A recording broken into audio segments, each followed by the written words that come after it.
Hai guys, selamat datang di YouTube channel Mawi TV. Kali ni aku nak share kat korang tentang pandu uji Nissan Navara Pro 4X. Okay, Nissan Navara Pro 4X. Okay, ada tulis kat sini. Dan aku berada dalam Nissan Navara sekarang ni. Jadi jom ikut aku untuk tahu review dan macam mana pengalaman pemanduan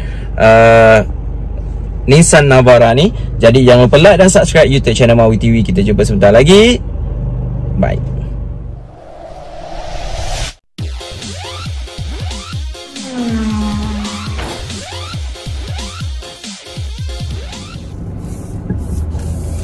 Okay guys, kita mulakan review tentang Nissan Navara 4X ni. Pada aku dari segi posisi pemanduan, ianya agak tinggi lah. Dia agak tinggi disebabkan dia punya ground clearance dia memang tinggi lah, 225 dengan tayar saiz 17 dengan 255 65 tak silap aku dia punya saiz tayar. Jadi dia mempunyai ketinggian yang agak tinggi. Jadi dengan body yang agak tebal, jadi dia nampak sangat tinggi lah, dan mungkin akan menimbulkan sedikit rasa gayat tu. Okey, dari segi ke depan kalau kalian tengok memang tak confirm, tak nampak lah dia punya apa yang berada di depan tu. Tetapi bagusnya kita ada kamera 360. Tapi masalahnya kamera 360 ni tak berfungsi pada kelajuan-kelajuan tertentu lah untuk sebagai safety. Kecuali kalau expander tu memang boleh buka sepanjang masa. Tapi yang ini mungkin sama dengan Toyota Vios, di mana kelajuan 20 km sejam saja yang kamera 360 nya boleh berfungsi. Okey, kalau kau tengok sini digital meter dia, okey, menunjukkan speed. Jadi digital meter dia ni aku suka sebab dia 7 inci besar. Cuma mungkin dia tak cukup animation lah pada aku. Okey, mungkin animationnya tak cukup banyak, sangat minima. Okey, jadi okay, ni dia punya penjimatan minyak kalau ikutkan on paper, Nissan claim 8.2, tak silap aku, 8.2 untuk liter per 100 km. Tapi kat sini kalau kau tengok dia mencatatkan 9.5 liter per 100 km. Jadi pada aku okey lah, tak adalah teruk sangat penjimatan minyak dia. Jadi paling kurang, paling busuk korang boleh dapat adalah 1 liter boleh pergi 1 liter boleh pergi 10 km. Jadi itu mungkin bacaan minyak yang paling busuk lah pada aku untuk Nissan Navara ni. Tapi kalau dapat 95 ni untuk sebuah truck pickup, pada aku masih masuk akal lah. Okey, ni dia punya. Okey, boleh juga sebenarnya kawal dia punya audio di sini melalui skrin ni. Okey, dia dah ada one touch juga untuk signal. Signalnya dah ada one touch. Jadi pada aku ianya bagus untuk pemandu. Okey, mudah untuk menguruskannya lah. Alright, okey, dan ini dari segi pemanduan. Sebenarnya pada kelajuan macam ni kau nampak 70 hampir 80 km sejam ni, dia punya kelajuan ni kau tak rasa langsung dia dah 80. Serius, maksudnya punyalah stabil kereta ni 80 km sejam kau tak perasan.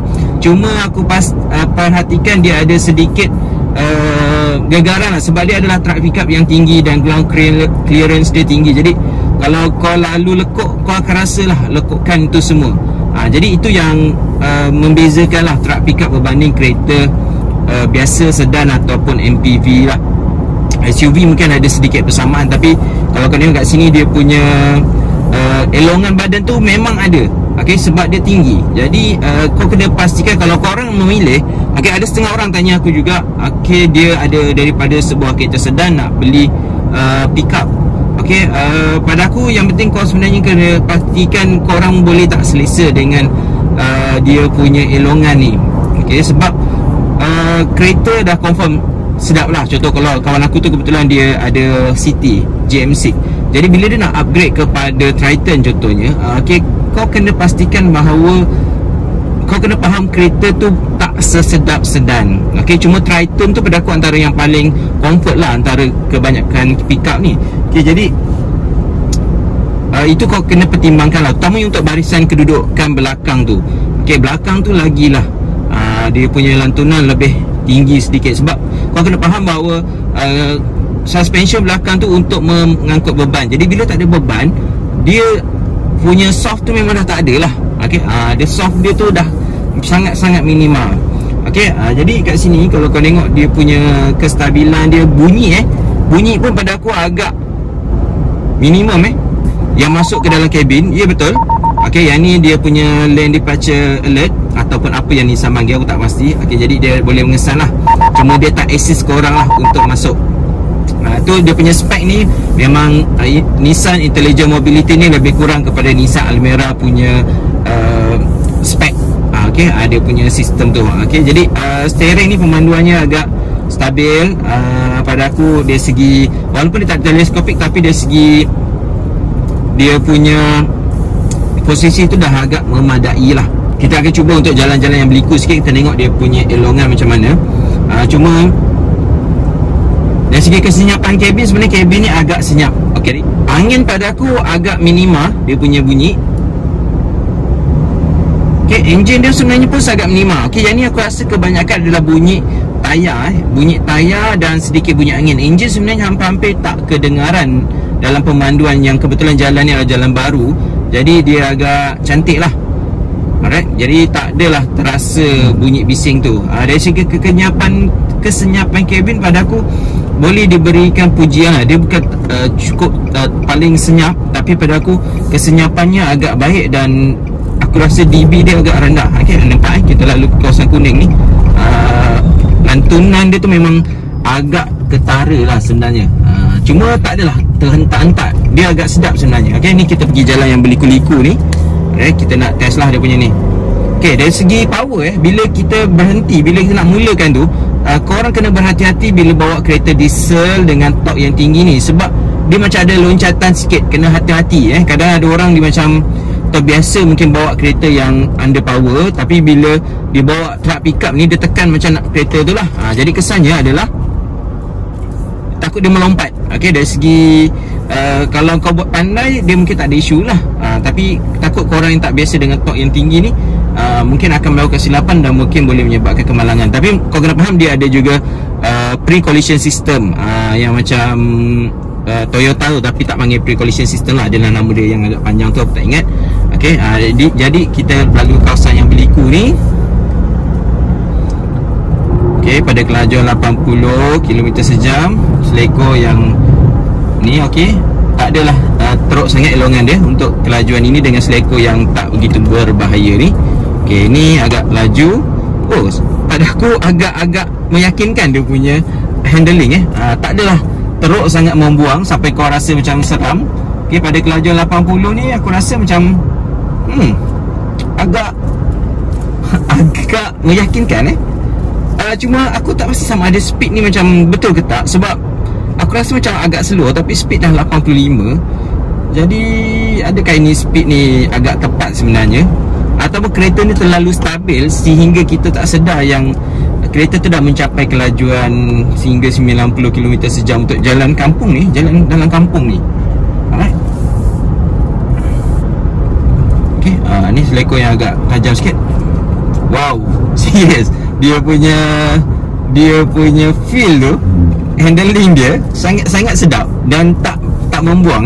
Tak di luar expectation aku, sebab aku rasa ini kalau aku gunakan expander bawa sini, aku rasa aku akan membuang teruk lah untuk kelajuan sehingga 80 km sejam. Tapi yang ini dia agak sedap sebenarnya. Serius, agak sedap dan aku impress dengan kesedapan dia tu. Kita masuk jalan kampung ni pula.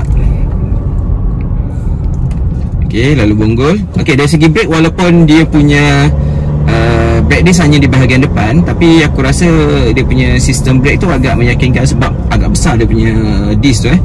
Okay. Okay, macam ni. Tengok torque dia bila tinggi, kalau kau tekan, kadang tekan sikit dia tak pergi, tapi bila tekan banyak sikit dia tu macam nak lompat. Okay, itu kau kena faham dengan torque sebuah kereta yang menggunakan enjin diesel lah. Kau kena faham dia punya karakter. Dan bila kau tekan kuat sikit sebenarnya, bila RPM tu naik lebih daripada 2 baru kau akan rasa macam ada baru bunyi enjin tu masuk. Dan ingat, enjin ni adalah enjin 2.5 liter yang menghasilkan 190 PS dan 250 Nm torque. Okey, dan transmisinya adalah transmisi CVT 7 speed. Okey, bagus ni untuk yang model ini.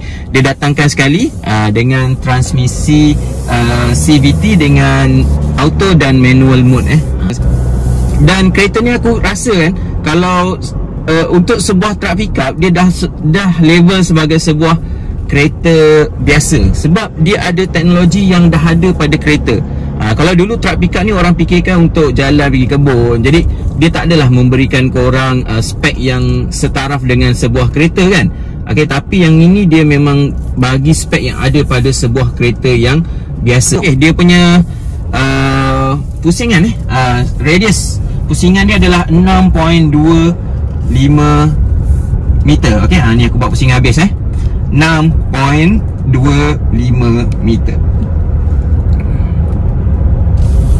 Okey, pada aku untuk sebuah truck pickup yang agak panjang dengan ada bahagian kargo kat belakang, ianya adalah satu pusingan yang agak pendek lah. Sebabnya kalau kau tengok Myvi pun atau Vios pun, Myvi tak silap aku 5.2.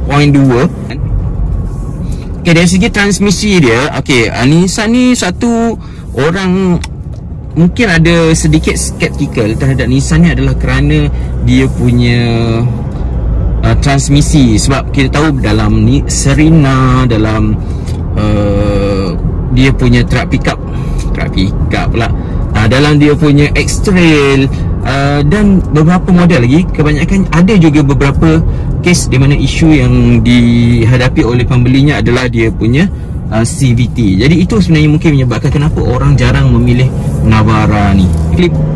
Okey, ni pada RPM 2500.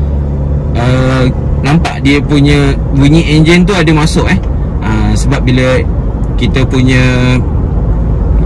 RPM tu tinggi, jadi kita dengar enjin agak bekerja dan masuk. Okey, tapi taklah enjin tu under power. Pada aku dia bukan dia tak ada langsung isu under power, cuma enjin tu bekerja keras lah. Maksudnya adalah bila RPM tinggi, bunyi dia akan lebih tinggi lah berbanding pada RPM yang lebih rendah. Okey, nampak ni pada kelajuan 90 km sejam, RPM dia hanyalah 1500. Wow tak? Okey, 1500, 1600 je. Okey, ataupun 1700 untuk RPM sehingga pada kelajuan 90 km sejam. Okey, ini nampak selekor. Okey, aku bawa dalam kelajuan 80. Okey, nampak serius, sangat meyakinkan. Di luar expectation aku lah untuk sebuah truck pickup yang bila kita lalu jalan tegak dia mengelong sikit, tapi bila dia lalu jalan berselekor ni, prestasinya lebih baik dari segi handling. Okey, itu yang wow, menyebabkan aku rasa impress dengan dia punya handling truck pickup ni. Okey, ni secara jujur, secara peribadi adalah truck pickup pertama yang aku test drive dalam YouTube channel aku. Untuk yang review, aku dah review Triton sebelum ni, aku punya review yang kedua lah. Tapi dari segi test drive, ini adalah test drive truck pickup yang pertama yang aku pernah bawa. Okey, aku cuma menggunakan 2-wheel drive sajalah. Okey, dan aku tak berniat untuk gunakan pada off-road sebab kita orang, jadi kita pun menggunakan secara berhemah lah. Okey, jadi kita cuba speed dia punya steering ni aku rasa sangat responsif. Maksud aku, kadang kita gerak sikit je. Kadang ada setengah kereta kan bila gerak sikit tu dia tak ada pun memberi respon. Tapi yang ini dia memang memberi respon terus, walaupun sedikit tu yang menyebabkan dia rasa elongan tu. Okey, jadi kita akan cuba test speed. Dari segi pertukaran gear, walaupun ia menggunakan CVT 7 speed, aku rasa dari segi gear daripada gear rendah, okey, akan terasa sedikit pertukaran tu. Dia tidak rasa lancar macam CVT biasa. Okey, ini pada kelajuan speed 107 atau 108, dia punya RPM masih lagi belum mencapai 2000. Itu yang menyebabkan bunyi dia sangat halus. Okey, sangat halus masuk ke dalam kabin dan korang tak sedar pun sebenarnya kereta ni dah mencapai kelajuan sebegini. Jadi aku tengok dia punya kestabilan tu sebenarnya ada dari segi kekuatan enjin tu lah. Sebab enjin tu bila dia kuat, kita sebenarnya tak sedar kereta ni sebenarnya dah laju dan bunyi enjin pun dah tak masuk kabin. Jadi kita tak sedar. walaupun elongan tu memang ada, tapi kita tak sedar pun speed dia dah mencapai speed yang melebihi had kelajuan nasional. Okay, jadi disebabkan kereta ni dah ada MID saiz 7 inci ni, aku memang dah tak tengok dah, aku lupa dah sampai yang kereta ni ada 1 meter analog kat tepi tu macam ibarat tak function lah. Okay, tu dia punya lane departure alert dah berfungsi Okay, sebab tu kalau saya kereta kenapa selalu truck pickup ni memang laju bila ada kat highway dengan enjin yang besar 2.5, 2.4 dengan diesel torque yang tinggi. Bila kat highway dengan jalan yang agak cantik, sebenarnya ia sebuah kereta yang sangat sedap dipandu. Tu yang kadang-kadang kau selalu dicocok oleh pickup di highway. Sebab kereta tu memang bila dipandu laju di highway dia sangat sedap dan sangat best. Sebab power dia memang cukup. Okay, tengok kat sini 115-16 RPM masih lagi 2000 sahaja. Jadi sebab tu kenapa dia punya bunyi enjin tak masuk, tak mendelejah dalam kabin dengan kuat. Okay, tengok ini bila pertukaran tar jalan, baru kita dengar bunyi ni lah, bunyi dia punya tayar. Tapi sebab dia menggunakan Yokohama tayar yang sangat berbunga, tu mungkin menyebabkan dia punya bunyi tu ada. Aku rasa kalau dia tukar kepada tayar yang biasa yang kurang bunga dia, okay, aku rasa bunyi ni sangat minima. Dan bunyi angin ni hampir-hampir tak kedengaran sebenarnya. Jadi sebenarnya yang kuat bunyi ni adalah bunyi tayar, bukan bunyi angin. Jadi itu je yang aku kongsikan kepada korang tentang pemanduan, okay, pandu uji Nissan Navara ni, sebuah truck pickup yang di luar expectation aku, yang underrated di Malaysia ni, sebab orang semua nak highlight kat depan ni. Okay, walaupun bentuknya sangat biasa-biasa, tapi itulah orang Malaysia nak sebuah kereta yang tahan, yang boleh dipercayai. Okay, itu sebenarnya yang menyebabkan highlight kat depan ni lebih mahal nilainya berbanding Navara yang serba cantik di luar, dalamnya moden, pemanduannya pada aku agak sedap dan dia taklah terlalu melantun. Mungkin antara yang paling soft lah, bukan paling soft tu mungkin Triton, tapi yang ni antara yang soft lah, yang comfort, okay, di pasaran Malaysia. Alright, jadi itu je. Jumpa lagi dalam YouTube channel Mawi TV. Assalamualaikum, bye.